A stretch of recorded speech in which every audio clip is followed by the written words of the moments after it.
my pleasure today to introduce George Bumann. And George is an esteemed scientist. He's a wildlife ecologist. He and his wife, Jenny, are the two owners and run a Yellowstone Life. And George, I guess the best way I would describe him would be he's fluent in animal language or an animal linguist. Can I call you that, George? Sure.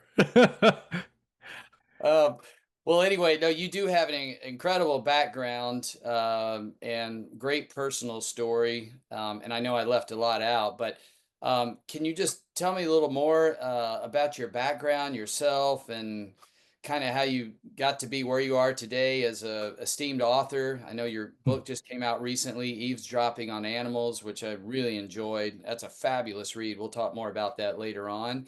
But how did you kind of get to where you are today? Well, it's interesting. I grew up in upstate New York, and I just had an uh, unquenchable passion for being outside. There weren't a ton of kids on the street that I grew up on a lake in that part of the state, and so nature was kind of my playmate, even though there really wasn't any real guides or mentors or anything that way. My parents were just supportive of whatever endeavors I was interested in. But I spent a lot of time with my grandfather, so fishing and time at the museum he helped start that covered a lot of cultural history in the area that I grew up in. Our family had been since the late 1700s, and I always just had this drive to try to figure out what was going on around me because I knew these animals that I shared that place with were leading all these fantastic lives, doing amazing, interesting things, and they were always invisible. Like I could never find them or see them. I could follow their tracks in the winter and read all these stories, but I didn't have a relationship with them. So that was really the seed that just set me on the course of a big part of my life was trying to just be more aware of and in touch with their stories. And up until the present time of living and working in Yellowstone, it almost doesn't matter where I ended up, but just by chance in a way, Jenny was the one who sort of brought us to Yellowstone. It brought a lot of my interests and desires full circle to really be able to get to know individual wild animals over the span of days, weeks, months, years, and follow their stories and learn from the lessons that they provide just in conducting the lives that they lead. And you grew up, and just by the way, I've got a copy of your book here. Highly recommend it, Eavesdropping on Animals. Thank And you. even if you are someone who doesn't know a lot about this or animal language or not a big outdoors person, whatever, what a great gateway. It's such an easy but enjoyable read as well as being very educational. And so in that, I know you talk about your early life. You were an avid hunter, right, as a Yeah. kid, and that was kind of your first foray more into kind of the lack of a better term, the consumptive arts of nature. But that Yeah. really kind of gave you a foothold, didn't it? It did. It did in a lot of ways. Some people don't like that, but that was all I knew about. That was all that culture, that place and time and those people offered me was like the thought of going out to watch birds. Like, who the hell does that? I believe Right? growing up in Texas, yeah, I get it. Yeah, it's just like, why? Who would even do that? And so, yeah, I pursued all these different ways of trying to connect deeper with these animals that were around me, the muskrats, the beavers, the northern water snakes, the ducks and turkeys and like I just tried everything. I hunted and fished and I even trapped for a few years just but none of it filled the well, I guess is the bottom line. My even mentioning that in the book I know turned some people off, but the I wish they'd read further because the story is really that transformation out of that and into what really the reason I wrote the book is it just is so incredibly enriching to my life and my wife and my son's life to be able to read into the language of the natural world, to not just be an observer of it, but to be within it, a part of it again, which is something that is a very foreign concept to many people living in this age. That's so true. And one of the things that really struck me, seemed like a turning point in your life was you were really into turkey calling, right? And Yeah. you went to a contest and did really well. You got second place, is that right? If I remember. Yeah. Okay. Yeah. Second in the state. Right. But then the one of the judges, right, made a comment to you something about, well, turkeys make mistakes all the time, right? And but that launched like an inquiry in your own minds. It seemed like that really kind of got to you and made you start rethinking things. Yeah, it was sort of an existential thing. At one point, I was like, that was another tangent. I got way into making turkey calls as well as imitating them. So I imitate them with these calls that I made of various materials and so on, and also just with my natural voice. And I placed very high in the ranks of the natural voice division, which they had at the state calling contest. And years later, ran into the publication where this judge mentioned, real turkeys make a lot of mistakes. And I was like, no, they don't. Like, they don't sound like you think their archetypal yelp or cackle or whatever should sound, but that doesn't mean the turkey isn't saying something, what it intends to say, right? And it's just it brought up this whole concept of what we think animals say and do versus what they would tell you they say and do if they could speak our language or we could really speak theirs. So that really pushed me over into really being a student of nature, not what people think nature does, but time outdoors in complete immersion with the natural world and seeing what it had. And this is something that all the great masters of the arts, whether it's music or visual art, sculpture, the Renaissance and Baroque artists, and going back to the cave artists of Chauvet, they in Lascaux, they were students of nature. You can see it in those cave paintings. You can hear it in something composed by Debussy. Like they were taking directly from the source, not what someone else said the source said. Right? You get into that telephone game. So that's what I wanted to cut through. I wanted to get to understanding what the turkeys really lived like and why they said what they said, and that just catapulted forward. And by the way, I apologize for leaving that out, but you are a very accomplished sculpture artist as well. Maybe we talk more about that later. But how did that weave into your life? That came from your mother's side, is that right? Right. My mom's a sculptor, and she did a lot of bronze work, public monuments and things, and in mostly the Northeast, New York. And she even did a lot of butter sculptures, which was interesting work. She was doing them initially as practice for her bigger monuments to do a big sculpture quickly, because when the butter is at a certain temperature, it behaves a lot like clay. And she just made a career out of part of doing that, and is still is now the Guinness Book of World Record holder for the largest sculpture ever made out of butter. Really? Wow. Truly. So, and it was an interesting thing after we moved to Yellowstone. My dad got sick with cancer, and mom needed to get home sooner from some of these trips on the road doing butter sculptures because they were at like state fairs and events like that. And she needed to finish this one in Tulsa, Oklahoma faster to get home to be with dad for treatments and things. And I flew out to help her finish sooner. And after getting away from the arts for so long and all the way through a master's in wildlife ecology, I went down. I had two loves, right? I had love of nature and love of art. And at about 13 or 14, after living in the household of an artist, I was like, screw this. This is a nutty way to make a living.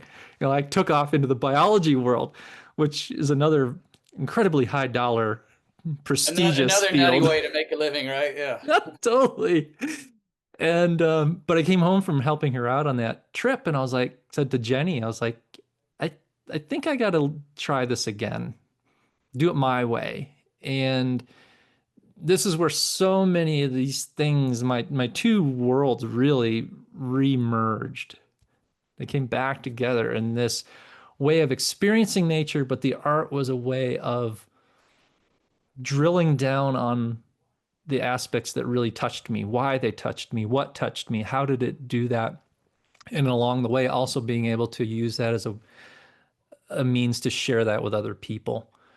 So, like the animal language stuff in particular, that's how I find stuff. Like, I work mostly from life. I'm not using photographs or video very often ever. I'm usually sculpting out in the park, which is a rare thing. You know, people have probably seen plein air painters, but probably not too many plein air sculptors.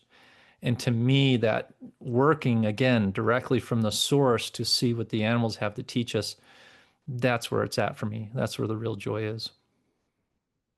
That's very thought provoking because I'm not so much an arts person. My wife is, and she's done some amazing works. Pointillism of a my favorite piece she has is a jaguar up, and her family's artist, but I don't have that gene, or never cultivated it if I did.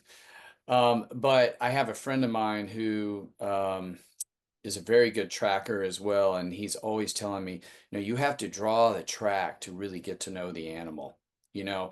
And I was thinking about as you were speaking about that, those go hand in hand, don't they? I mean, to really begin to understand wildlife, and then you have to pay attention to it. And so, obviously, to be a sculptor or a painter, whatever it is, you got to pay great attention. You were talking about the masters of the past, and we all know those stories. Clearly they spent so much time, whether it was people or nature, whatever it was they were painting, to get to know their subject. And so, I can see like someone thinking about it doesn't know anything about it. You would think those are two completely separate things, but they really seem like they're just bonded together and they support each other. Yeah, they're two spheres of the same thing. And the science is the same way. Science is also, science and the arts are both a quest for truth and a notion of reality, and they just approach it from different angles. And as much as science likes to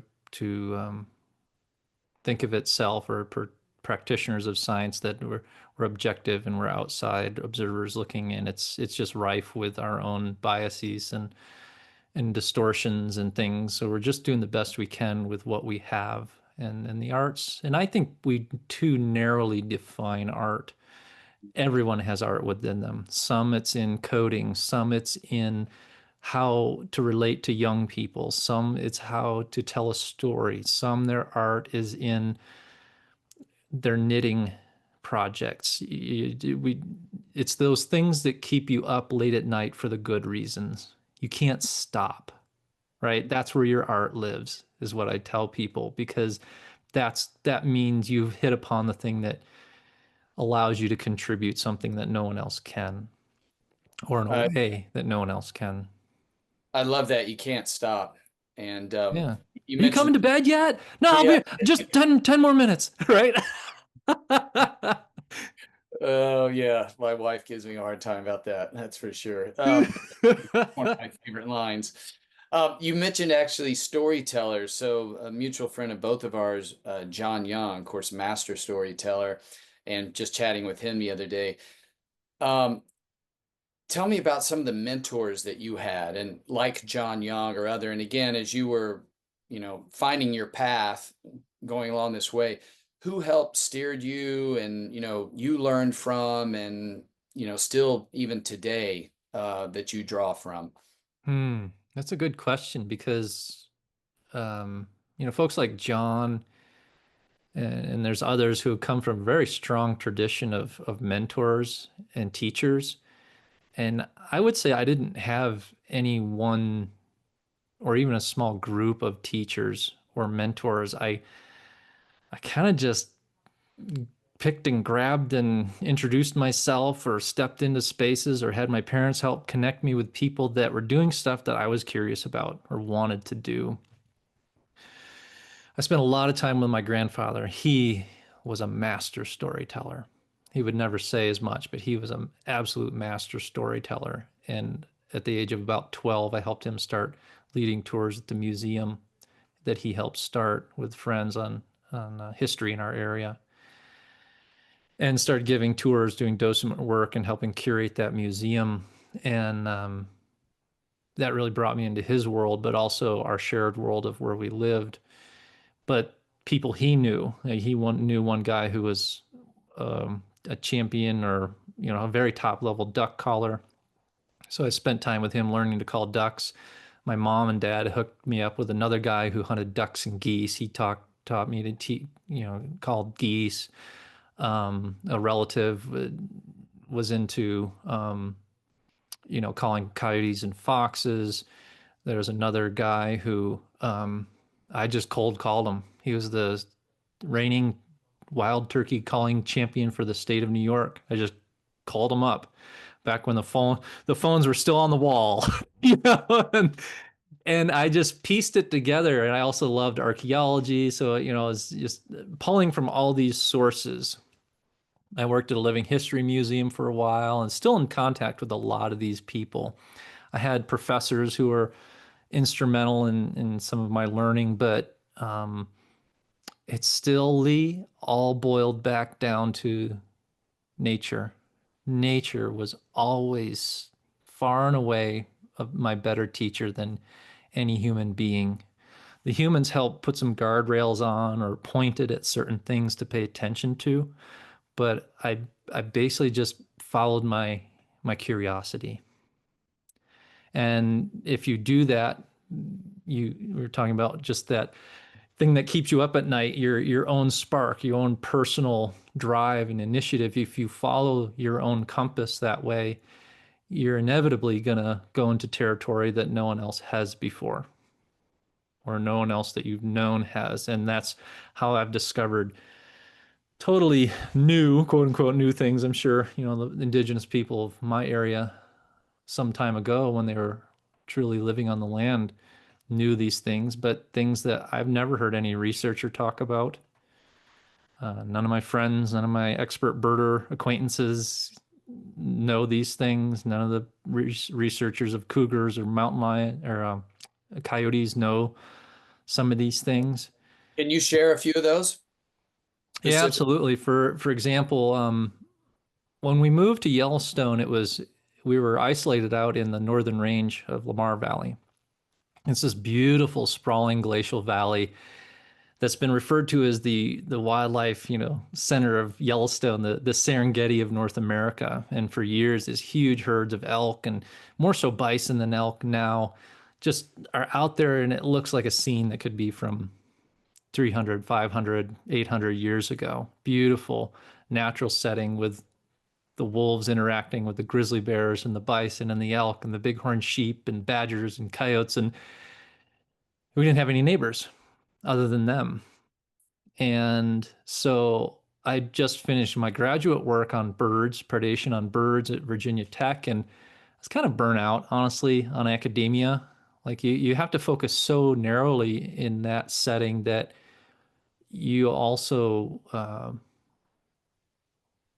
lose a lot in the periphery, close periphery, and certainly the far periphery of your research. And so I just wanted to learn from my neighbors. And it started with listening and watching ravens. And there was a lot of raven literature out there at the time, even. And I didn't read any of it. I didn't want to read any of it because I wanted to see what I found. And then over time, I would go in and see what the literature said and how they overlapped with what I found. And there was a lot of overlap, but then there were things like, you know, there's a call, if I can render one here.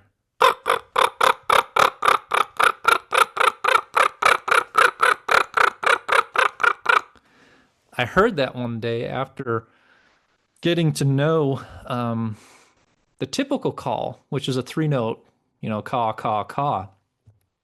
And I recognized this as different. And I looked up in time to see a raven chasing a golden eagle. And forever thereafter, every time I heard that, I knew there was a golden eagle coming. And there's a variation that is on that theme that is used for bald eagles. Those are very different if you're a raven in terms of who's more dangerous and lethal to you. So by denoting this presence with a different Which one are they call. more scared of, by the way? Yeah, they're way more scared of the Goldens. That's what I would have thought. Yeah. Yeah. And I happened to be interviewing, or having lunch with a eagle researcher years later, and he's like, "Oh yeah, I know that call." He says, "That's how we know to get the eagle traps ready all over Wow. North America." You know that. In fact, John Young, one day I was like, "Hey, you know, listen for this call." And there's a couple others I was working on. Listen for these, And he sends me a video later. He says, "What do you think this is?"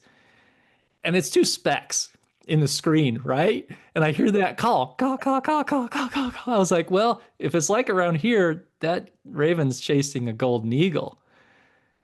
And he's like, that's exactly what it is. Wow. And, so little things like that that the ravens have taught me, they've shown me the location of a new wolf kill. They've shown me a rabbit kill site that an owl had made in the night near the house. Coyotes taught me. And those are all different calls from the Ravens, yeah. hmm Yeah, all different ones. And you build me as a animal linguist, but I'm in kindergarten or preschool. Really, what they really are saying is so infinite, so incredibly diverse and rich. And even different human cultures, the pretext for their language and meaning conveyed through sound follows so many different grammatical and contextual rules that are culturally agreed on. And some of them completely blow our human constructs out of the water. So to really dive into some of what they're saying at the level they're probably understanding is just, I think my cranium would explode because they're we know they're communicating about things of the past and the present. We know they're communicating about things separated by distance. We know they recognize each other as individuals. They have emotions, they have fears, they have all these things so far and away overlap with us that the things that distinguish us are so small. And yet we overlap enough that we can enrich our lives so much beyond where we currently are just by listening to the birds or the coyotes or the aphids or the grasshoppers. They all are sharing something with us that is beyond, many of them are beyond our own senses. They can hear into frequencies we can't. They can smell and detect chemical signatures that we can't. And it's a form of extended cognition, you might say. By being connected into the natural world, we can start to pull these strings of understanding from these superpowers that exist in the non-human world. Yeah, I know you have a couple of chapters in your book that Dr. Katie Sieving, obviously University of Florida, and Eric Green at Montana, both done great work and on parrots, titmice, and chickadees, and the complexity of their language they're finding out. It's just extraordinary. I, I don't think it's thought they have. I can't remember which one this is from, but that they have as much in quotes words as we have, but that they have something up to potentially half the vocabulary that we have if they used all of the putting the various syllables together, and they keep expanding on what their range of communication is. In fact, Dr. Sieving, talked about one time, she told me that she, I think, coined it the Fight Club effect. Yeah, yeah. Yeah, that they'll do at the feeder, to all the subterfuge and throw off these other birds coming in the feeder, and just incredible for people who've seen that movie. Uh, but yeah, you mentioned something else, because it's not just about birds, right? And you've done a lot of work on wolves and coyotes. Can you share some of that and some of the calls? And I know you've got a couple of really good stories, when the wolves arrive, and animals, whether it's raven or coyotes, will tell you that. Yeah. And what you find is that in most cases, Lee, a big part of what animals talk about is on those things that matter most. And one of the things that matters most is food. Bible. Another one is predators. Yeah. Another one's sex, right? Yeah. The pool of really important stuff is pretty narrow. And then the rest can kind of, be influenced by sort of, uh, how you say, just chance. I think for a lot of things that in the instance of ravens, they say there's regional dialects. There's different accents. The ravens I was hearing at John's house in California talk differently than the ones here in Wyoming and Montana, which sound definitely different than the ones in Alaska, sound different than the ones on Vancouver Island. Definitely the ones on Vancouver are saying crazy stuff that I've never heard a raven here say. Different in Maine, different when I was in Virginia. But there are certain sounds that are so important that they transcend. So like the three note caw caw caw of a raven, that's a territorial song. They're the biggest songbird. That's their territorial, this is my home, stay out. There is the meat call, and I'll do that call here. This is how I know there's a kill nearby. Now that sound is often heard around the nests when chicks are begging, but outside the nesting season, when you hear that, it means meat. It's not just any food, it is meat. And they say that in Austria, they say that in Scandinavia, they say that in Russia, they say that in Alaska, they say that in Wisconsin. That is consistent. So there's a few things like that. One of the things that's consistent in the mammal world is danger. And for coyotes, that means wolves. Wolves are the number one cause of death outside of humans and perhaps disease in their world. So you better bet they're going to have a way to talk about that. And if I can switch back over in the sound mode here so I can do it without getting clipped. The typical coyote howl that most people will hear, and it doesn't matter whether you live in a city or not, because since about 2010, every major metropolitan area in North America has coyotes in residence. So you'll often hear this chorus howl.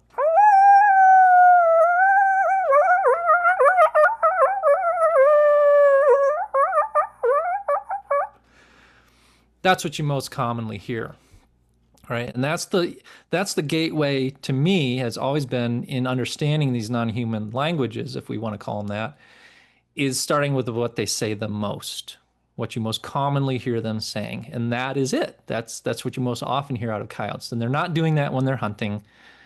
They're silent when they hunt. That sound is simply used when they're saying, like the raven, this is our turf. Stay out. We're home. Don't bother coming over here. So territory, food access, security is managed, or I should say denoted by that sound. If a wolf shows up, and this is one I learned very early on here in Yellowstone, and others have picked it up too, is that there is a distinct, unique call for the presence of a wolf that a coyote uses.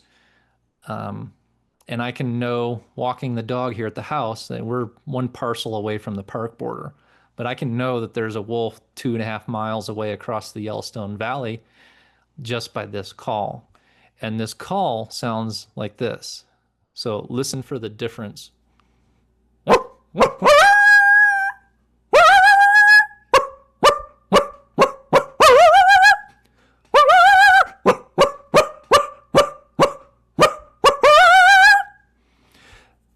Now, in particular, that upturn to it, lots of barking.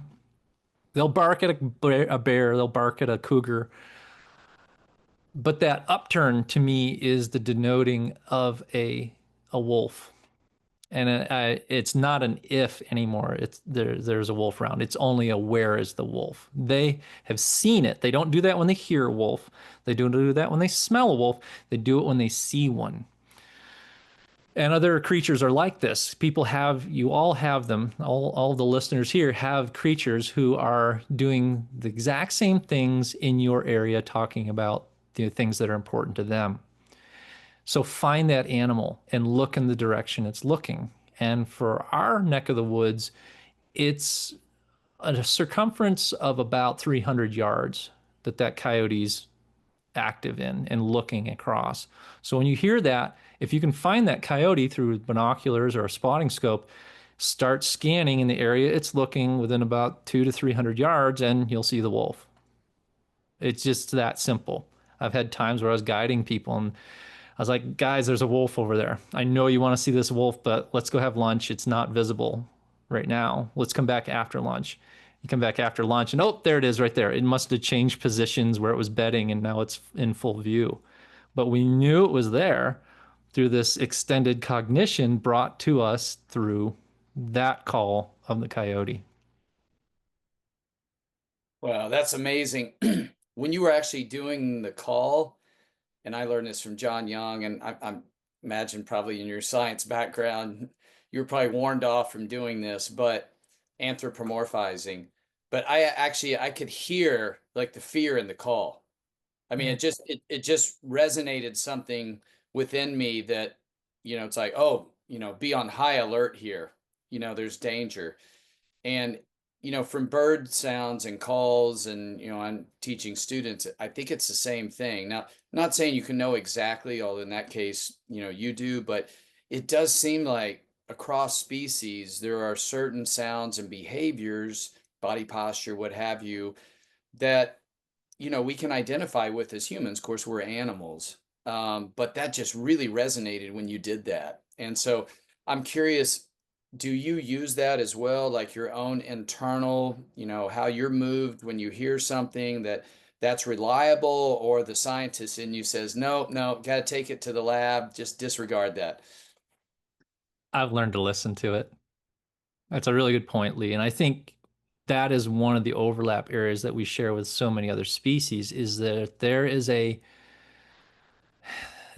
it's so varied, but there is a core use of sound that overlaps across species, genus, class, order, family, phylum of organisms.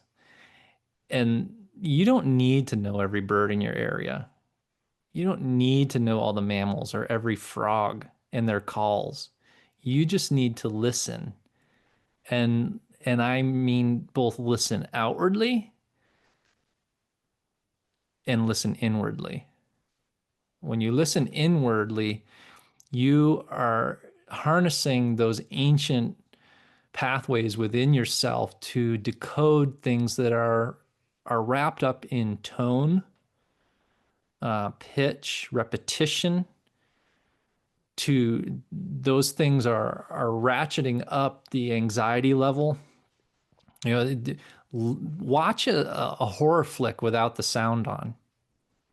It's not scary, or not in the same way as when they've got, dun, dun, dun, the Jaws soundtrack going, or just you know what I mean. There's a component to sound and the overlapping of our senses that gives us a clear picture of the big picture. And so anybody knows that a kid's upset, a baby is not happy. They know the sound of their dog getting into something that is really painful or scary. There's a bark, I just know it. There's a different tone in the bark of my black Labradors when we ran into a grizzly bear for the first time.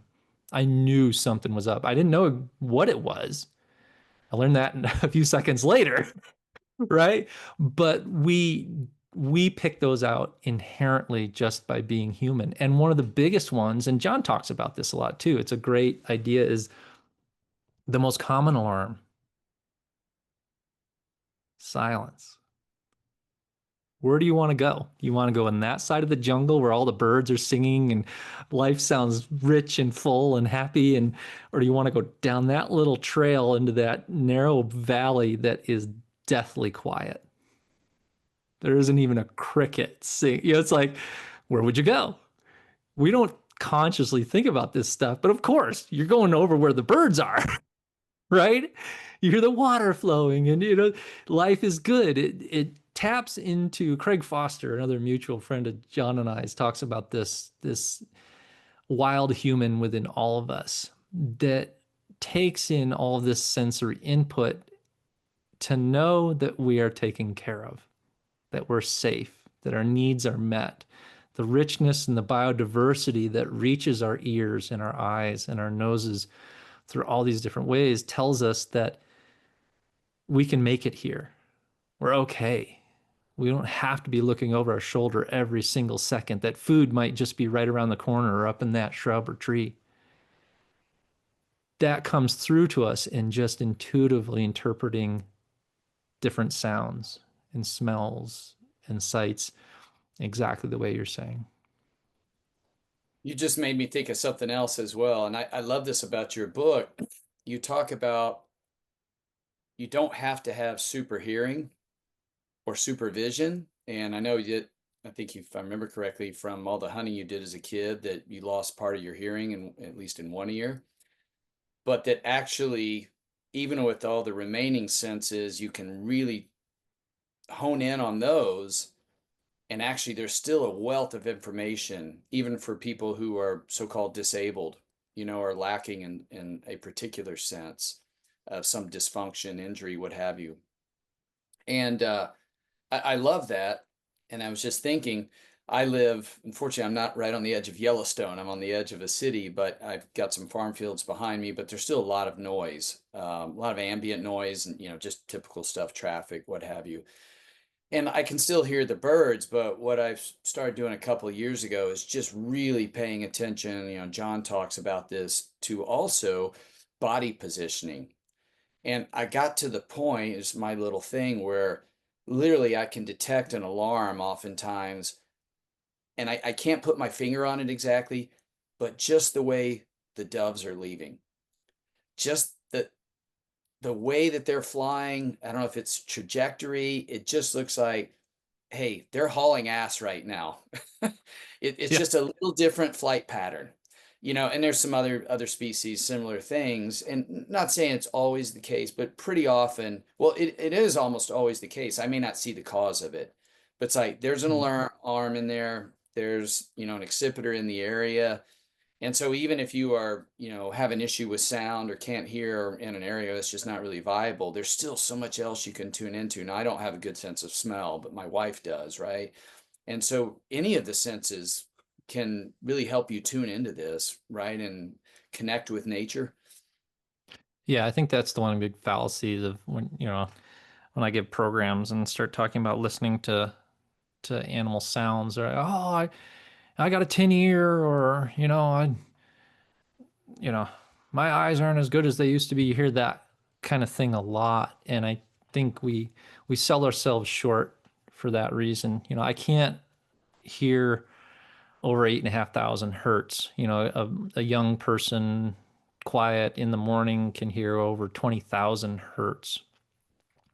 And I can maybe hit 12 or 14,000 in my right ear, which is an interesting thing. I find myself spinning in circles sometimes trying to locate the direction of a sound.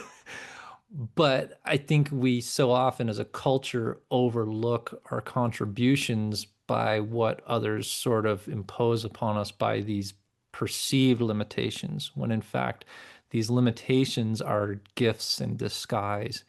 They force us to engage with the world differently than others. And as a result, like you find different things that contribute to the understanding of the whole. So, like, for whatever reason, I don't know if it's because of the hearing damage from firearms and power tools. I think I mentioned this in the book. I hear low frequency sounds more prominently. So, like, I can know that there's a truck or a car coming down the dirt road that we live on long before anybody else does. I get the dog. Why? Get the dog. There's a car coming. I don't hear one. Well, there's one coming. Oh, there it is. That kind of thing. And there's innumerable examples, like E.O. Wilson, the great, Harvard entomologist, studied ants because he got hit in the eye with a little fish. He was fishing, and the fish flung up in the air after he set the hook, and one of the spines poked his eye. And so he wasn't studying butterflies and other things that move around fast and have bright colors. And he made extraordinary contributions to the world in the way of studying ants, things previously unknown. All of us have those things. Oh, I've got, I've had programs that I've taught, and mother might be like, oh, our son has ADHD. I'm like, no, he doesn't. He's just tuned to nature in a different way. It doesn't fit with his classwork and his school and sitting still with a bunch of other kids. But man, that kid is hell on wheels when it comes to spotting birds or identifying patterns in the river. Um, we all have these so-called shortcomings that are actually gifts in disguise that let us see the world from a slightly different perspective. And when we get to share like this, we all get to learn from you. My Oh my my daughter gosh, I gotta watch the doves different now, just from what Lee said. No, my no daughter question has about it. same thing, some of the same challenges you're talking with your son, and I kind of say the same thing to my wife. And a couple of years ago, she was 4 at the time. We went to Costa Rica and in the cloud forest there in Monteverde, and they had this really nice, I forget the actual term for it, but basically a frog nature center. And you go at night, and I have good vision. I could not pick out these frogs. I mean, just display after display after display, and these were live frogs. They weren't paintings or anything. She would just immediately find them, just over and over and over again, you know?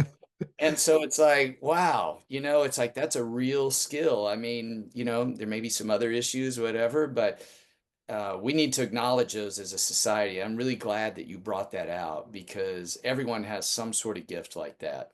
Yeah. And Yeah. As a Crow tribal elder, a friend of mine, Shane Doyle, says there's no handicap in our culture. Mhm. There's only alternately able. I love that. And it's so true. That child that isn't even verbal, we don't think is, you know, doing anything, is in fact living this whole world inside themselves that once the avenue for them to release it comes out, it just has the power to transform all of our waking days. So never discount others, never discount yourselves. And that theme runs through a lot of indigenous stories everywhere. You know, the one who's discounted or overlooked the most makes, in the right situation, in that special moment, the absolute critical contribution that no one else could. And that's a big piece. I'm glad you picked that out in the book because that's one of the big goals for me of writing that, was to really establish the fact that this is for everyone. This isn't for birders. This isn't for people who have perfect hearing and eyesight. This is for everyone, everywhere. And we need it to be, because we're doing terrible stuff to our planet, our home. And if we learned only to start tapping into those closest to us, we would probably not be doing a lot of the things that we are either doing ourselves, whether it's something as simple as how we exit the door of our house or our apartment, whether we mow the lawn today versus next week, or whether you're buying something that's subsidizing another behavior on another part of the planet that, had you lived there and seen what it does to the natural non-human residents, you'd pick different. So Amen. to me, this connection is really the bridge to stewardship of the place we love in a very experienced firsthand sort of way. Well, I love that. Thank you for sharing that, George. I just had a student who went through a pretty traumatic event on a personal level last semester in my bird language course, and she just wrote me the other day and said that in addition to just doing bird sits and the things John talk about and you're talking about, helping her immensely. She said it also changed. I've had a number of other students say this, her approach to just how she goes outside. And she gave an example, and she's a nature person. So this isn't someone that, is new to it or, living in a urban environment, never been outside before. type of person. And she says she just changed the way she opens the door because she knew that there's some titmice over here that are nesting. Or when she lets her dog out, she knows that, this particular bird over here, maybe it's a wren that was feeding. And it's like, well, I'm not going to take my dog out right now. And that may seem like small things, but it does add up. It changes our approach. And that's one of the things I wanted to ask you about your book. It seems like such a natural gateway for someone, maybe listening to this and never done any of this before, maybe never even thought about it, or it's just been focused purely on the scientific side, is that there's a way that you can connect with nature. And it just seems like that was a major driver for your book. And so how would you advise people, let's say they don't live next to Yellowstone? I know you've got a great story about when you knew the wolves were moving down into Lamar Valley. Maybe you can share that. But, for other people, who don't live on the doorstep like that, how can they just start connecting, right where they are, even if they're in a city area? Yeah, at the risk of halting their progress of listening to your podcast, I say hit stop right now.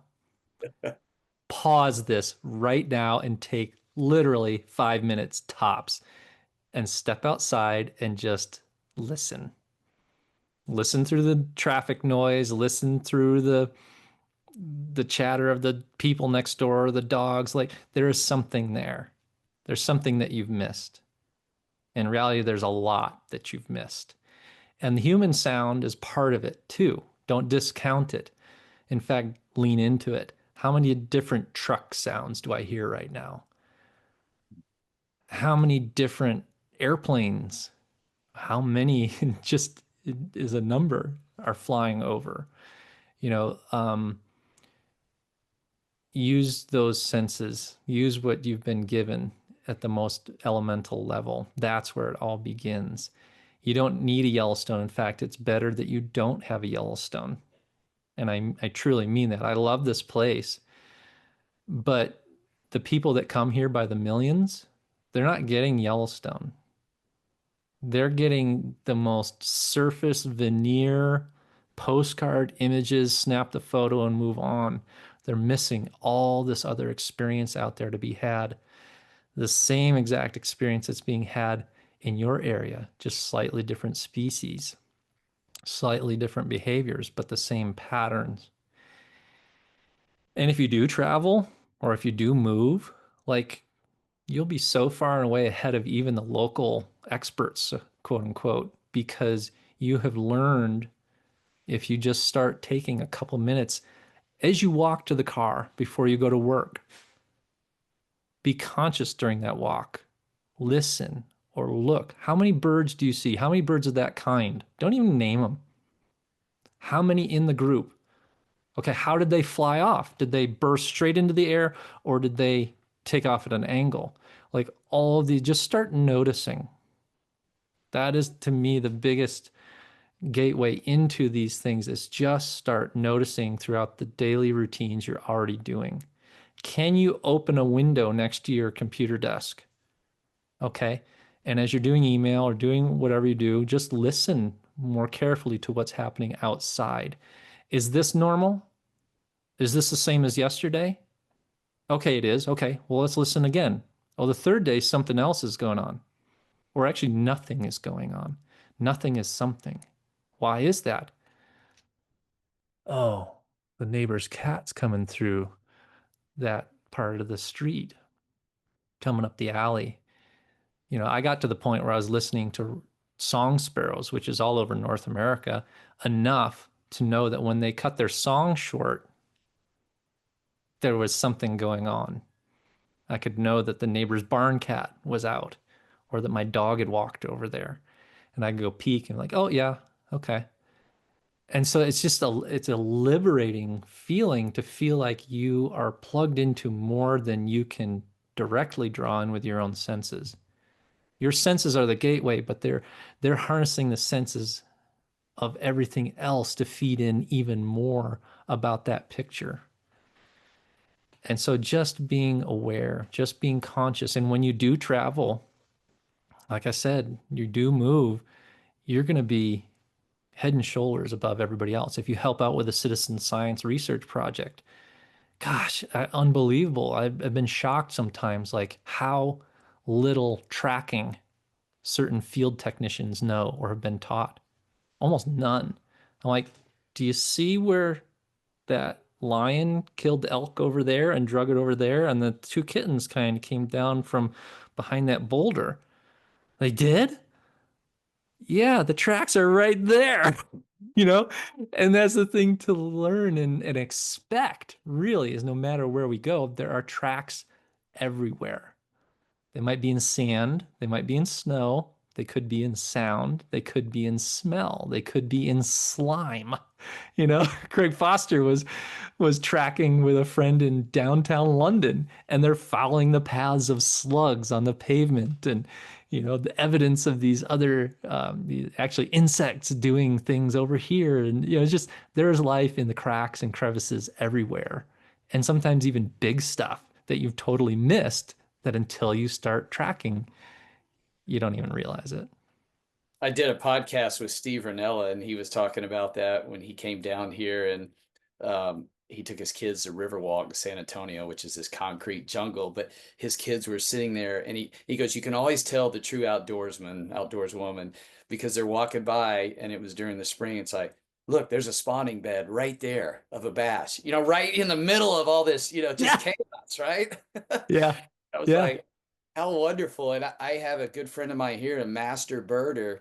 And a number of years ago, because I lived overseas on time traveling, and he brought that point home. He said, you don't have to go, to Serengeti or to Yellowstone, which are wonderful places. You can start right here. And so I take my kids out, and it is amazing, like just tune into the mockingbird. I Yeah. My daughter knows now we don't ever have to see the cat, but we know the cat's there.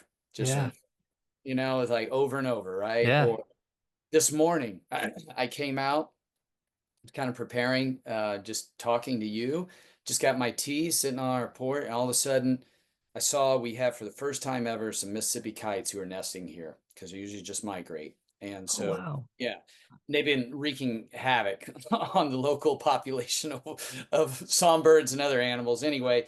And I saw one off in the distance at the top of a sycamore tree. So just wanted to see it because I was curious whether it was a juvenile that had fledged, because that's just happened. And I got my field glasses. Anyway, I came out, heard a J alarm, and it was the classic like flying overhead, broadcast J, J, jeer, jeer, jeer. And then right after that, I see the kite. And then I heard a cicada alarm because they just devastate cicadas, right? And so all these Huh. other birds started alarming. Well, meanwhile, we have a resident cottontail who comes in and feeds. And I noticed just before that, it started coming out right on the edge of the wall of our house and getting right up next to me, which never done before. I mean, like within 3 feet, classic safety barrier. Yeah. And I mean, all I had to do was watch. I didn't have to do anything.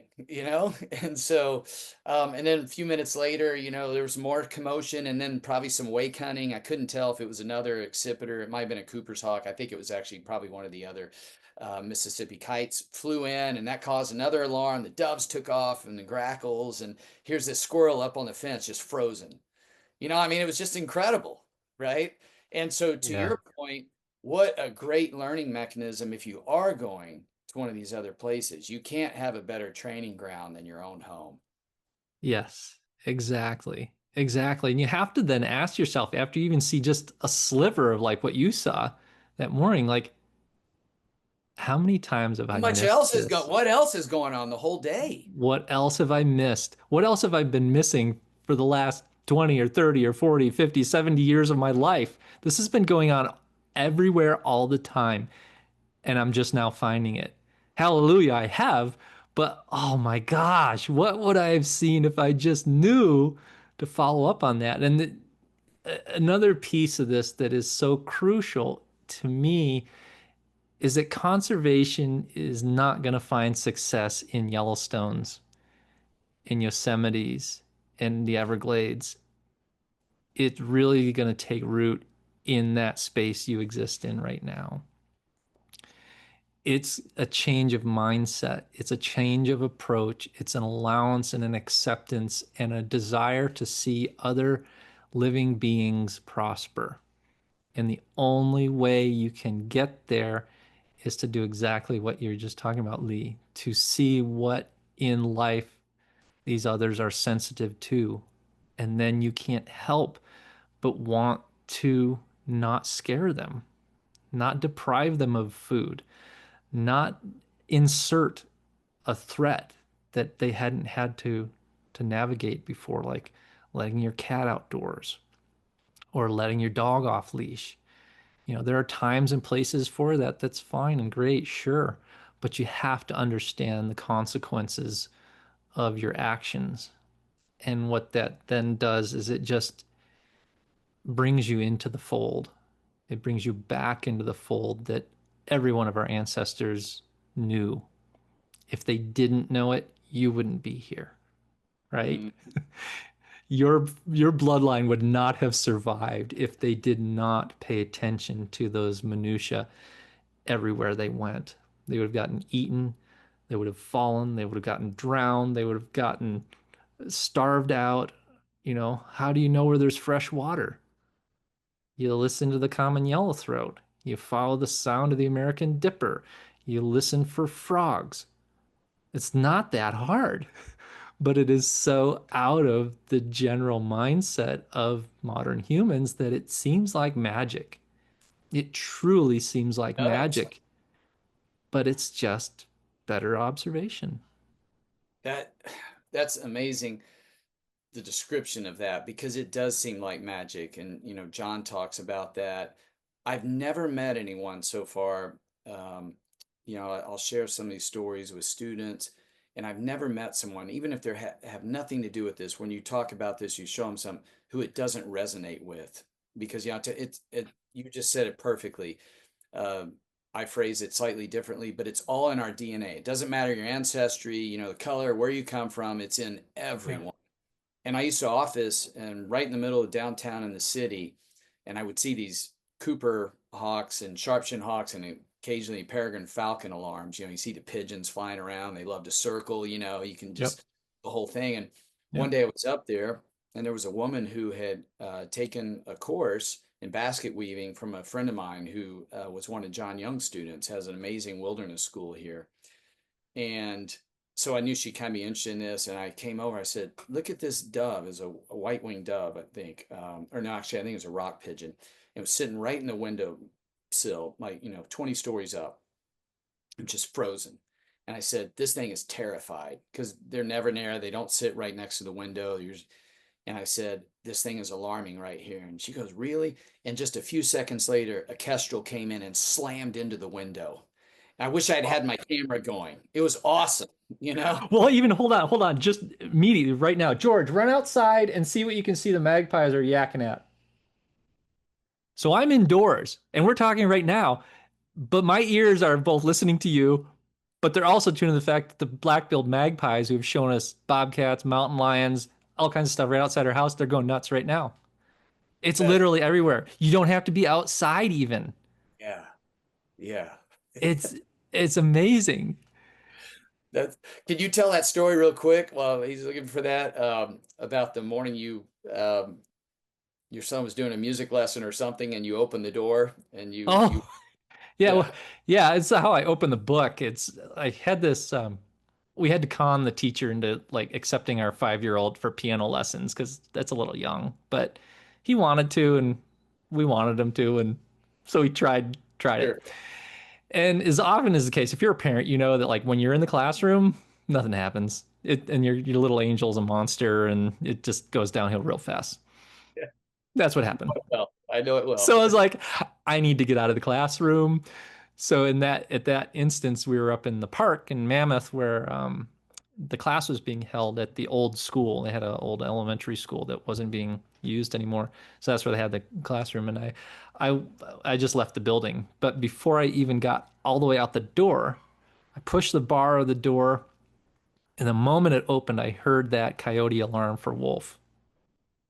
What did you see or hear? I stopped right as it went outside. Okay. We've had a sharp-shinned hawk in the area. So, Love it. and then there was some other birds alarming yesterday that I was like, oh, there's something over there. And as a friend, Dan Hartman, he's a very well-known photographer, but he's a naturalist first, and he listens to this stuff. A lot of photographers just they're after their pictures. Dan's after the relationships. Thanks for checking, bud.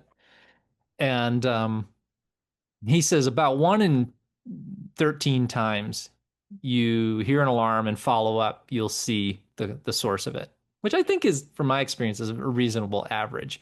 So That don't sounds be, about right. put off if you're like, they're all making noise. And especially like Dan says, and he's right, when there's multiple species going off at the same Oh yeah. time. Then you know Right? for It's sure. the chickadees and the nuthatches and the brown creepers and the song sparrow and the chipmunk. And like you're saying, you just this whole roll call of creatures who are wigged out. It's something. And based on who's involved, you can start deducing, okay, they only worry about things of this size and this lethal nature. And though they only worry about stuff that's, right. So you can start making some pretty educated guesses as to what it is. And so the magpies were moving a fair bit, so I suspected it was a bird. It could have been. We've had a couple coyotes in the area, but at any rate, you get the idea. It's like, and so for that day of the piano lesson, um, I hear that call that I know after lots of years of experience is wolf. But the neat thing is as I stepped outside and began listening, I got an idea of how far away they were, what direction they were moving. From past experience, I knew what pack it could possibly be in that area at that time of year, and I could monitor their progress the whole time. So, like the magpies here, while you were telling that story, we're going from toward the pond up to the cottonwood trees right next to the corner of the house. Again, all this is going on while we're talking, right? You can do this on any phone call. Have your phone calls outside. John does this, right? Yeah. Listen to your phone messages or do your emails on a bucket out in the yard or the courtyard or on the roof of your office building. You're going to be blown away by what you can see. And in the case of these wolves, at that time of year, I knew the canyon wolf pack should be coming back into that area. In wintertime, they drop from the low elevation following the prey that's leaving the deep snows. So it's like any day, any week, we should be seeing the canyon wolf pack return. And I hear the wolf alarm or the wolf alarm by the coyote. And then I can tell because the coyote is kind of shadowing the threat as long as it can see it. It's moving downstream, downhill along the Gardner River at about the pace that wolves move when they're trotting along, just traveling as a group, not hunting, but just moving. And I marked the time and I put it out on social media as it turned out that night. I was like, hey, I think the canyon wolves were back in town. I didn't see them, but all signs indicated as such. And a friend said, hey, yeah, we were a mile upstream of where you were at 8 o'clock. I heard them at 8:26. We just saw the canyon wolves for the first time. They left our view heading downstream along the Gardner River. It's like it just laid it all out just as I had inferred from all these little touch points, right? And so it was fun. It's always great when you have that kind of confirmation, but it wasn't necessary in the sense that, all the pieces lined up. I would You have been knew blown away if it already. was anything but those wolves. Yeah, Right. you That's didn't how have to. predictable and useful this comes. So when you go to Antarctica for the first time ever, or Africa, or your friend's place in The Hague, for the first time, you're like totally new environment. You don't know any of the species, but you know the patterns. And because you practice at home, your senses are tuned into. It's like they say that the neurons that fire together wire together. And even if you can't hear very good like I do, I'm a better birder than most people because I've paid attention to the patterns and the pieces that I can hear. I outdo them just because of the the propensity to listen better with what I can hear. It's not about what you can hear and see and smell. It's how you use what you can hear and see and smell to draw the patterns out that you're presented with, even in these novel scenarios. I love that because to me, I've had a number of experiences where some really good birders, scientists, whatever out, and they're looking stuff, but they miss the much bigger picture. You Yeah. know, you folks, and here's this huge alarm going on. I know there's a Cooper's hawk in the area, or maybe sharpshin. I know I don't even have to see it. I can just tell, and oftentimes, maybe more than 1 out of 13, depending on where I am, but I'll see it. But and the entire group will miss it because they're fixated on the tree and can't see the forest. And to me, Yeah. and I've heard you say this before, it brings out something that, like you said, all human beings crave, and that's meaning. And I think when you tune into the bigger connection and the web and all of that, then you really get the meaning that comes out of that. And again, I don't consider myself an artist, but that kind of evokes the artistic sort of vibe Yeah. within me. And to me, that's the best part of it. And also, I've heard you say, that when you do that, you're conscious of the beauty that surrounds us every day, you know, and then you want to share it with others, and because our minds, as I don't need to tell you, but Westerners and now the world at large, it just seems like we're so fixated by everything trying to grab our attention, this and that and this, and not saying it's bad, but they're just like dopamine hits. And I think Mm. we're missing the much bigger revelations that are around us that are really deeply satisfying, and we don't even really have to do anything other than pay attention. Yeah. Yeah, that's so right. I just had a fun experience of visiting some preeminent scientists and authors at a private ranch in Montana here. And there's this young couple from New York City, and the wife was a um, expert in AI, and the husband is a quantum physicist. And I happened to be on a walk with the wife and just one or two other people, and we're walking along, and she's French, but it's just come from this world of that urban setting, which it isn't always this way, but you can find the the syndrome we've fallen into is where we live in a human centric, anthropocentric world. Everything revolves around us. Everything happens because of us. And just being at this ranch for them was like a totally reboot. The slate was cleared of like what to pay attention to, what to experience, what the possibilities are. And we're walking along, and we bump into a dusky grouse, and the grouse is right on the trail, right in front of us. She kind of walks away, kind of in this little waddle sort of manner through the low, whortleberry bushes, and all of a sudden a chick jumps up. I said I figured she had a chick here, and I took maybe half a step further, and but there was just something in the way she was behaving. I said, there's another chick here. I'm pretty sure there's a second chick. And almost as as if on cue, this second chick flushes from my feet and joins mom and the other kid. And I didn't think anything of it. I had forgotten about it. But Manon, she was like, how did you do that?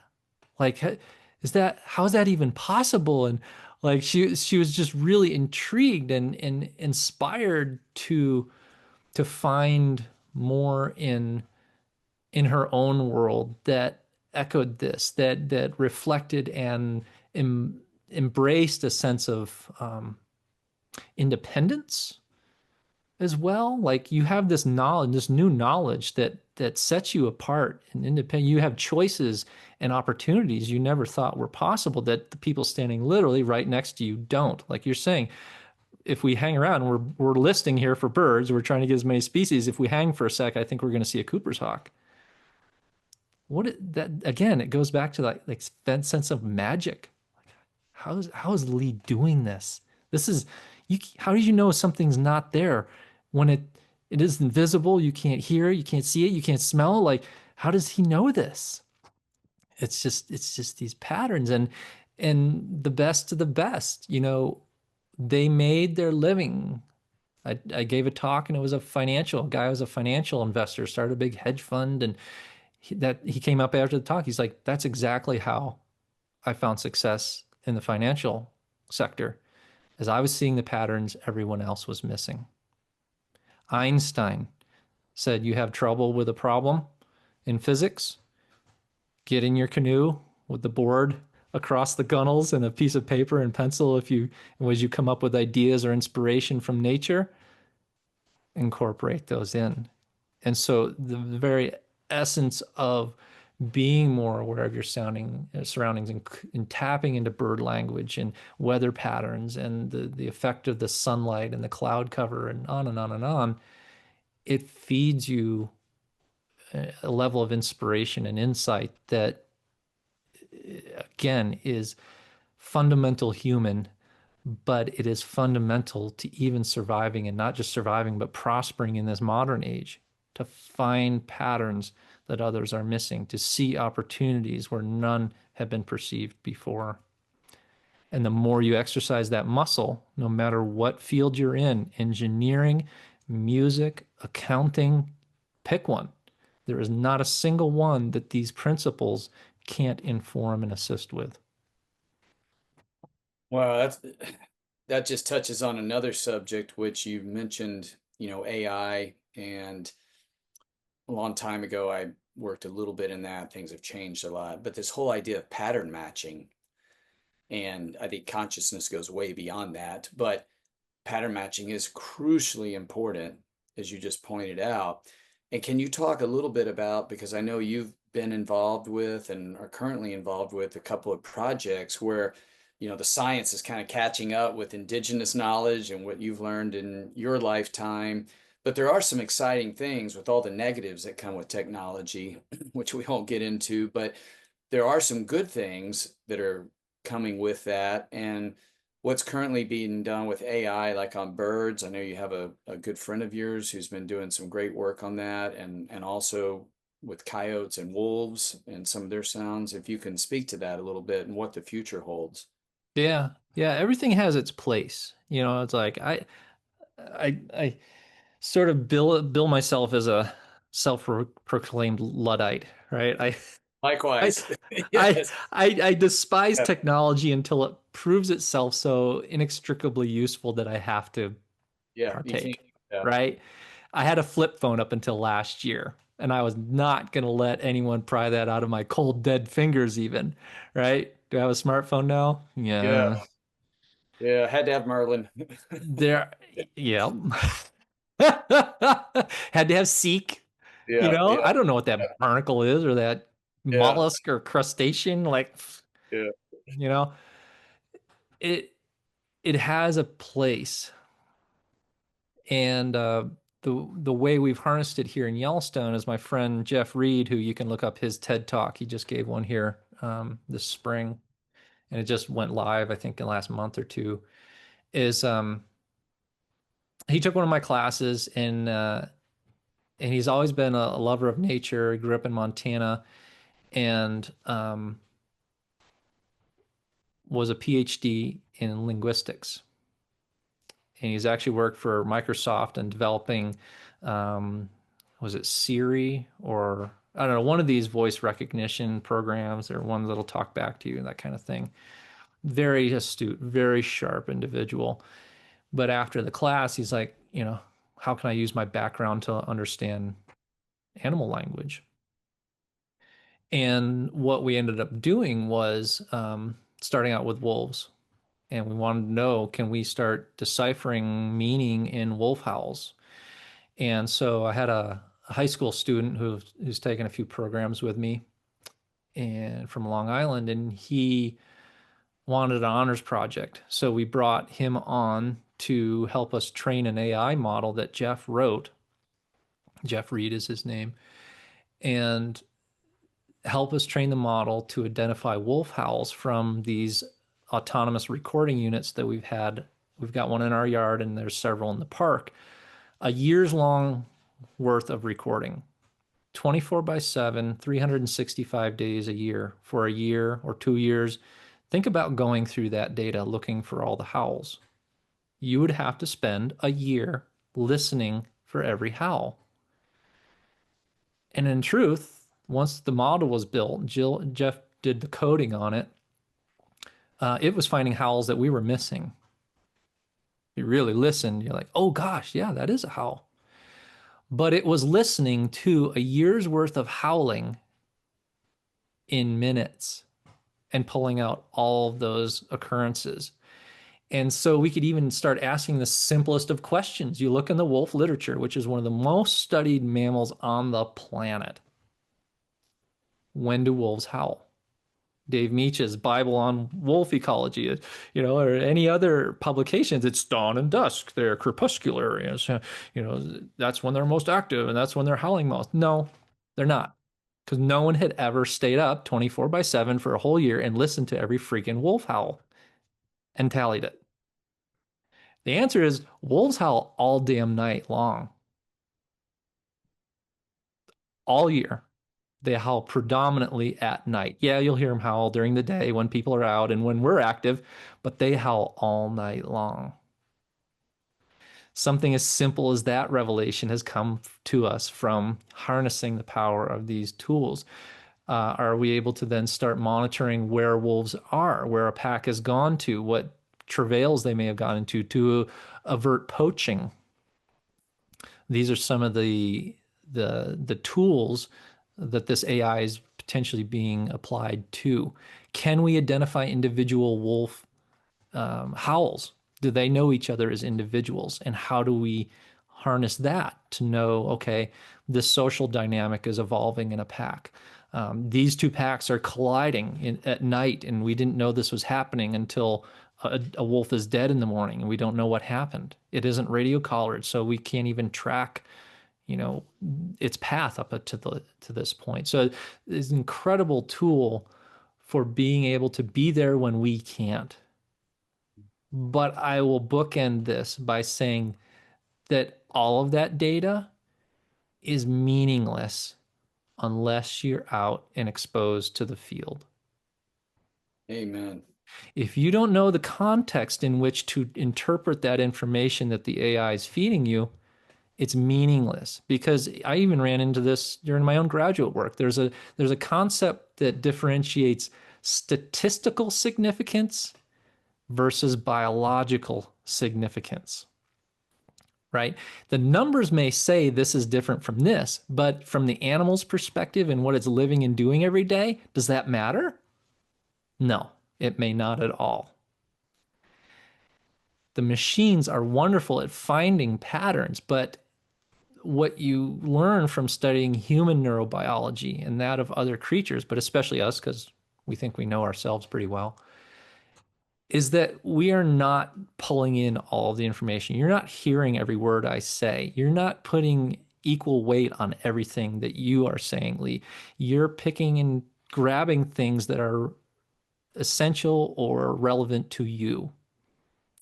Our brains are simplifying machines that pull out the essentials and leave the rest. So the statistical significance that an AI model might pull out for you may not mean shit for a chipmunk or a wolf. You only get a sense of that as if you spent time understanding what it is like to be a chipmunk. What is it really like to be a wolf? And then you'll realize, oh yeah, that's cool and that pattern exists, but they don't really give a shit about that. What they really give a shit about is this. Let's look over here. You haven't asked that question. Oh my gosh, look at this. Now we've got the data for it. You know what I mean? So you need to play those against each other. One without the other. You know, I have pieced together this coyote alarm for wolves. Another researcher did, but that's one of the things I realized with John Young's class when I attended. Just I'd never met John. I just took the class to meet him and say thank you for what you added to my understanding. There's like 70 people. And I've always done this by myself because I didn't know anybody else who did it. And I was like, how the hell are 70 people going to do anything and learn anything about birds in a freaking group like this? This is insane. I just want to see how this is going to work. I felt the same way when I went to his intensive. Yeah. Right? Yeah. And it was beautiful what evolved out of that. And what I mean by that is I was sitting like 10 feet from the closest person to me. We would go out and do these group bird sits. And I thought I was aware of what's going on around me. I can see stuff. I got a good eye. I've been doing this a while. We get together and compare notes. They're seeing shit that I was, that happened right between us. Oh my gosh, I could hear something over in the back there. And then you get my group of like 5 or 6 people comparing notes with the group of people who were just beyond us, that group of 5 or 6, and they said, "Oh my God, it was a sharpshooting hawk. Came right in and it almost nailed this, whatever, sparrow." And I'm like, "Oh my God, really?" And the group over there was like, then the hawk went over by us and it chased off this jay, and then there was a peregrine falcon. I'm like, "Really?" Like, and it was a beautiful demonstration of, again, what have I been missing? What have I really been missing all these years? And that's the beauty of doing this with a friend or a group of friends is you see through their eyes and their stories what you missed.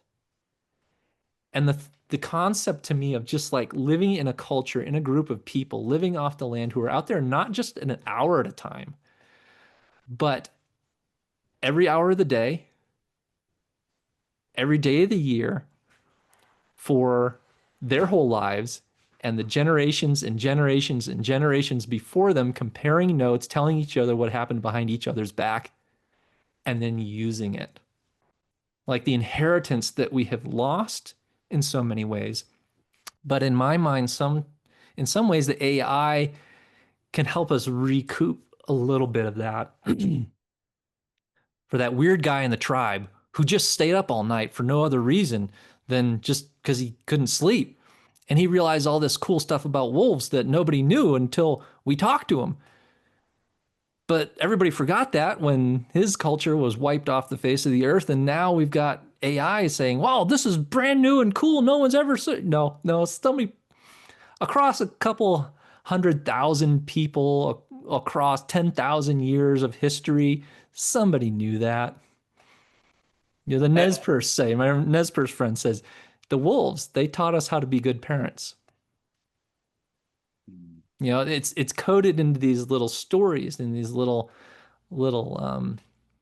isms that are shared here and there throughout, but they all speak to a very deep connection and learning from nature.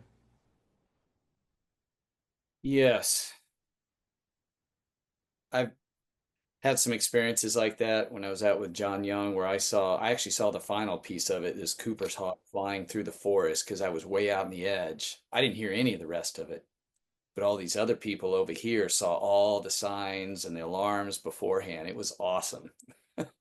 Uh, and I also very much appreciate what you say about, AI as a tool. I have, this is just my opinion, but I think the science has proved that it happened. It's debatable about why it happened, but that our brains have shrunk by about the size of a lime. You hear all this stuff about, our brains getting bigger, but actually at the time that we moved from hunter-gatherer culture to civilization, in quotes, literally our cranium shrunk and we lost the mass of about the size of a lime. Hmm. And my, and scientists will say, well, yeah, it's because we were in smaller groups or individuals. We had to be able to process more data. But I think it goes exactly to what you were saying. We had all this need for pattern matching and a lifetime's worth to develop these skills of being outside all the day. And we had to have the capacity to do that versus this kind of peer-to-peer situation now. But, there is a place for I think, but I was reminded too, I love the context you gave to that. And you hear some of these really good coaches, we have analytics all through society and in sports now, but the really best coaches will say, I know what the analytics is telling me this, but I'm watching my team right now, this individual, and I know where this person or this guys are right now. And so it may be saying this means this or do this. I know I need to do this, you know. And so there's Hmm. always a place, I think, for humans to go in and use our own faculties and our consciousness. And like you said, to do that, you have to be out there. You have to be out. Yeah. Yeah. Use it or lose it, really. And that's a Yes. great example. We've lost a lime. of neurons, you know? Really? Like Yes. that's a little freaky. But I Yeah. think it's totally true. Like even our own jaws, like I Yeah. got an overbite because my jaw is small. That happened, really since the Industrial Revolution. Most of us our jaws have shrunk, Yeah. and based on the type of foods we were eating. James I've Nestor had writes appendicitis about, because of that very reason. yeah. But Yeah. even still, our brains are still pulling in, by some estimates, 1 million bits of information per second. These numbers are pretty abstract and silly, but the point is, it's a shit ton, way more than you ever expect compared to, like your conscious mind. Your subconscious is pulling all that million bits, let's say, in through all the senses simultaneously, as your conscious mind might be aware of a few dozen, maybe 50 by some estimates, of this species of bird and that type of plant, and it moves from right to left, and you know that that shadow understanding, that ability to be like, there's another chick here, or there's a Cooper's hawk here, like, so what are you listening to, Lee? Yeah, I don't know. I can't tell you this. Some things will bubble to the surface, but there's a huge subterranean ocean of what our senses are bringing in that we're not consciously registering yet. The place it does manifest is in the emotional body. How do you feel right now? The scene is kind of weird. I can't tell you. It's almost like Something. looking at art sometimes. Somebody will be like, I don't know what's wrong with that painting, but there's something off, right? You've all heard something like that, or that team is why did they run that play? Like that made no sense. And like, what's up with that guy? Is he sick? Is he injured? Does he need to come out? There are these things and it's great in the medical field. There's some really, really great stuff out there about, a nurse, very experienced nurse knowing someone's death is imminent or a sickness is taking hold that none of the analytics show. I can't tell you how I know, but I've been around this enough, I know. And to be able to trust in that is part of regaining our own inheritance as human beings, but members of the world at large.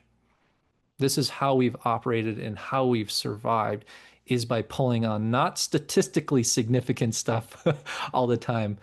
We have to put our egos aside and see if we can learn from those stats and AI and things, but it still comes down to a lived human experience. How can AI improve the way I engage with nature? That's the question I ask. If it's not improving and deepening my experience, then it's not serving a functional role, That's bar none. wonderful. Good. Thank you. Well, I know we're wrapping up here, but before we go, you've given us a couple of examples already, but do you have like your three favorite calls or a few others that you'd like to share with everyone? Let's No, see. I'm putting you on the spot here. Yeah, you're putting me on the spot. One of my absolute favorites from the time I was young is when you're in really close proximity to a strutting wild turkey. There's this sound that you have to be within about 20 feet to hear. And it's in some circles, it's called the spitting drum. And it's partly vocal. And then there's this vibration sound. And without looking, behind you is a strutting wild turkey at very, very close range. That is awesome. Yeah. I learned I can't really describe it very well, but recently was walking the dog near the house, and a coyote popped up and then a second one, and they were really watching us pretty darn close. And I took that to mean they usually don't come toward threats unless they have a den and are kind of protecting young ones. So they're really, really watching the dog in particular. But this rock wren, who had a territory along the north side of our walking route started giving this other call. They usually give a like a chee-wee, chee-wee, chee-wee, chee-wee, and it was giving this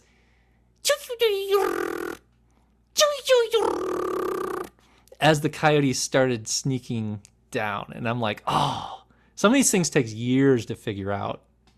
But this is a new data point for me. It's like, oh, that was different. Look for what's different in the common sounds you hear. There is the gem, that diamond in the rough. Listen for those things and then start looking into them. So I'm really curious now if I hear that again. And I made notes. I have a note file. I have an animal vocabulary file on my notes app and on my iPhone, where I write down all my new sounds. Like I've got a couple dozen raven sounds and their meanings, and I'll put in a sound even if I don't know the meaning until I can figure it out. And literally sometimes it might be a week later. I'm like, oh, that's what that means. Or in some cases it might be 4 years later. I hear that again. Like the alarm call for a cougar by a coyote. The filmmakers I've interviewed know this sound and they say, oh yeah, I've heard that when the cougar's around. The researchers are like, nah, I don't know, never heard that. I'm like, I know you've been around it. You were focused on the question at hand. And so that sound, as opposed to the wolf alarm, which is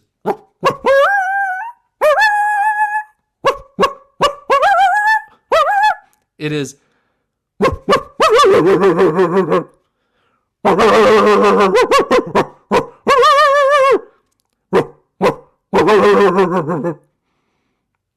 they'll go on and on and on for the better part of an hour sometimes if that cat is just hiding in the brush and not moving.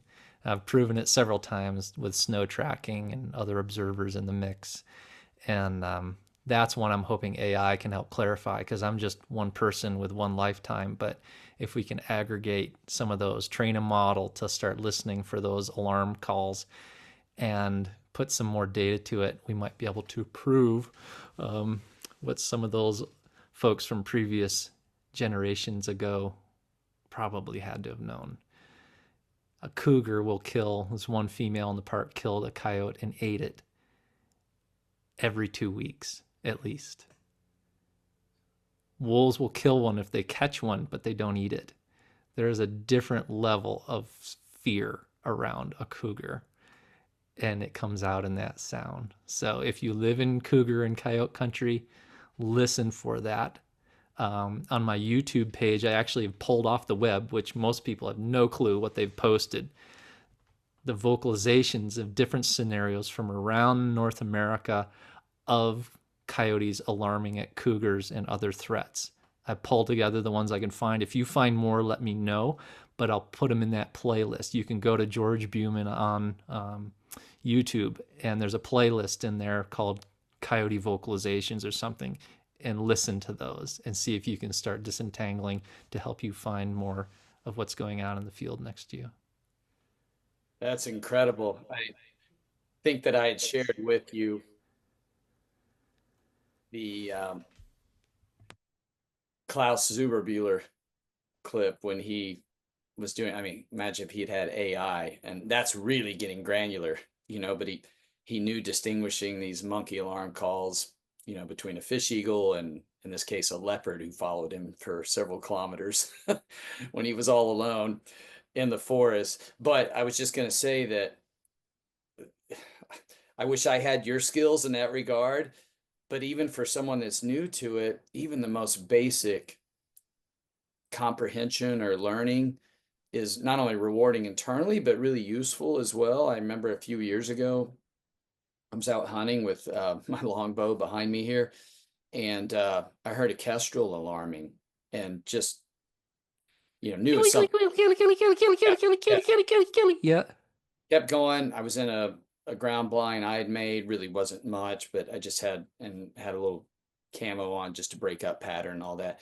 And of course, you're never supposed to do this, but I was trying to be still, but I couldn't resist. So I slowly turned my head around and started looking behind me, and sure enough, there was a bobcat just moving. and it was getting close to, dusk. And I knew right then my hunt in that area was over. Because if I knew there was a bobcat now, I had to see it. I knew there was something, everything else, and especially the deer. So I thought, well, I'll get up and who knows, maybe I'll bump something off a bed, as I'm walking away, right? Because there's not going to be anything right here. So, but actually, I felt better about that than if I had had probably a successful hunt. I mean, it was an incredibly Yeah. rewarding experience. Yeah, look what you have to go forward with. And that's the beautiful thing is these experiences often come out of left field when you least expect them. But if you're prepared for them and make the most of their your own awareness of them and appreciation of them, it's it just transforms life. It transforms our every single day. There's not a day that goes by that something is not revealed to us by the wild inhabitants around our house. And I've had folks who've taken my online course. There's one gal, she her bucket list trip was going to Zambia, going to Africa. She's always wanted to go to Africa and see wild dogs in particular. And this stuff was new to her, It's just this wasn't she wasn't a birder. She just was somebody who enjoyed, knowing what was in her own yard and stuff like that. And they were out on this safari and they desperately wanted to see these wild dogs. And it had been days and they hadn't seen them in days and they'd go by. And at one point they're riding along and she's in the Land Rover and kind of in the back up top. And she says, could they be over there? And the guide who's on the bumper seat, that front bumper chair that they often have for tracking and things, he looks back at her. He says, they are. How did you know that? And she said, well, those birds over there, whatever they are, they're doing what the birds in my yard do when the neighbor's dog is loose and running around. Wow. You don't have to tune into this for very long before amazing things start to happen. You don't have to be an expert. You don't need a degree in biology. You don't need to have perfect hearing. You don't need to have oodles of spare time. You just need to pay attention. Well, that is a perfect way to end this, George. Thank you so much. By the way, people want to find out more about your work, and I know you do occasionally do some guided tours in Yellowstone, but where can they find you online? You mentioned your YouTube channel and also about your book. Where can they find your book? Sure, if you want a signed copy, I'd happy to sign one for you. It just came out in paperback this June, past June, at georgebumann.com. That's George usual spelling. Bumann is B as in boy, U M as in Mary, ANN.com. That's mostly the sculptures artwork, and there is a link there on the homepage for the book. But if you'd like more information about like the online course that I put together and some of our adventures here in Yellowstone and other materials, you can go to ayellowstonelife.com. Well, thank you very much. This has been a tremendous experience, and it's been my pleasure. I know everyone's really enjoyed this, so I appreciate your time, and let's do it again sometime before too long. Well, thanks for having me, Lee. It's been a pleasure.